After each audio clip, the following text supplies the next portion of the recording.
It is the drama everyone is talking about. Adolescence on Netflix, starring Stephen Graham, tells the story of a 13-year-old boy who's been arrested on suspicion of murdering a teenage girl. And it sheds light on the digital world that many children inhabit. Jack Thorne is the co-writer alongside Stephen Graham, and over the weekend backed the movement called Smartphone-Free Childhood. Now, it's seen more than 100,000 parents pledge to withhold smartphones until their child is at least 14. Our reporter Kate Baldock has spoken to Tess Burgess, who is the regional lead for Smartphone-Free Childhood. Police! What are you looking for? You're making a big mistake.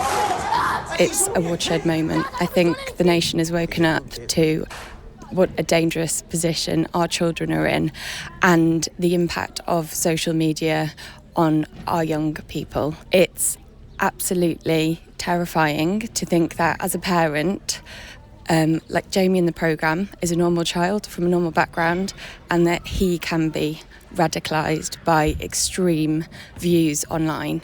And I think the reason why it's scary for us as parents is because it can happen to any child.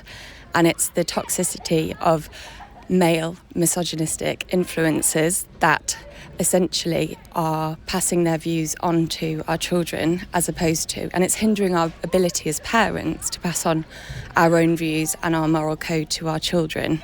And something needs to be done about it.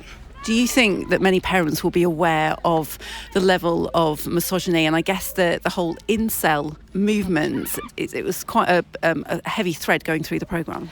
Absolutely. I think the truth is that not all parents were aware of the movement, and that's why it was so shocking.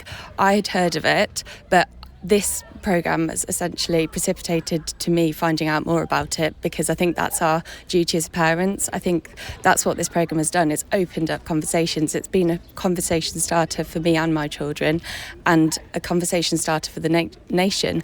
And it's hopefully going to be our post office moment in terms of forcing the government to do something about something that is impacting so significantly our young people.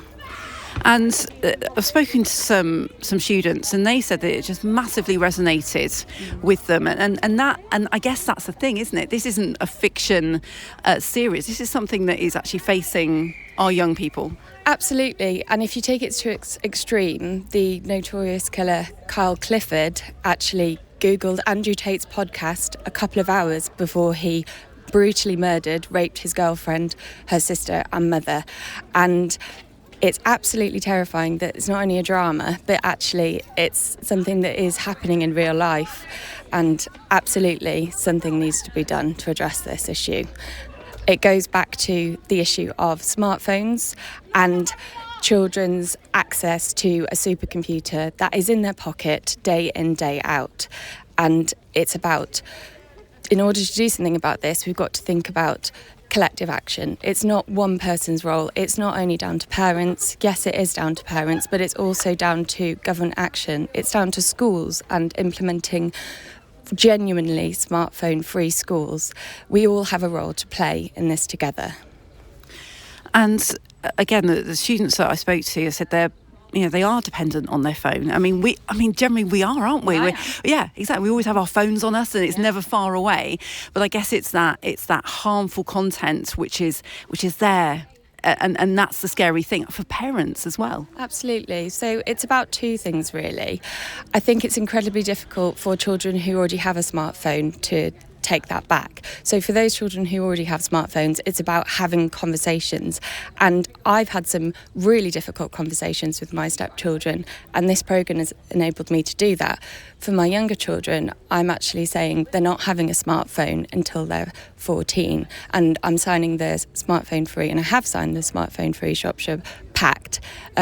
And if all parents agree to delay giving their children smartphones until they're at the end of year 9, 14, then that makes it much easier for children not to have phones, because ultimately it's about peer pressure and nobody wants their child to be left out. But in terms of older children, it's about making sure we have those conversations about what they're looking at, because the only way that we can possibly try and talk to them about these difficult issues is if we know what these things are. So, for example, the emojis in the programme, I had no idea what they all meant, and I had to ask them, what do they all mean? Because there is a world that, as a parent, I am not aware of, and I need to, and it's my duty to educate myself about what these things mean. And I can't offer counter arguments to the dangerous, extreme narratives unless I know what they're talking about. And if your children watched it? My younger two, who are 11, haven't, because it is a bit too extreme, or not extreme, but it's difficult, the content. Yeah. Whereas the older two have, and they were really moved and both in tears by the end of the 4th episode.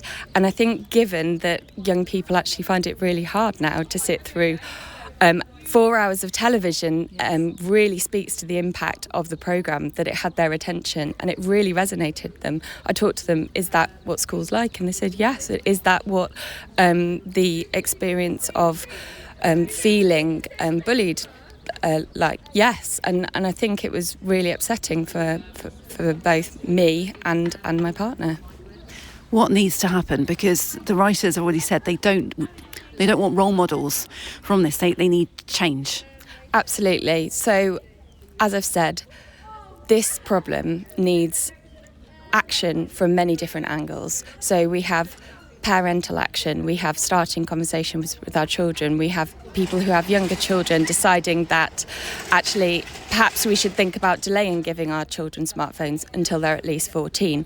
We have the government. The government has a responsibility to do something and take stringent action and measures to protect our young people. And of course, we also have schools who have a part to play in this, and they need to put in policies, stringent policies, in order to curtail the use of smartphones at school. And we say, as an organisation, that means ensuring that you have a genuinely smartphone-free school. Do you know a girl called Katie Leonard? Yeah? Describe each other as friends then.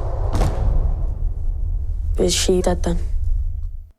Powerful, very powerful. It's an extraordinary drama, and I think any parent might want to watch it. I can't say should, because that's not my role, but I think if you are a parent, it would be good to know. I think just to raise awareness, because it's just such a scary place for kids now, with being online all the time.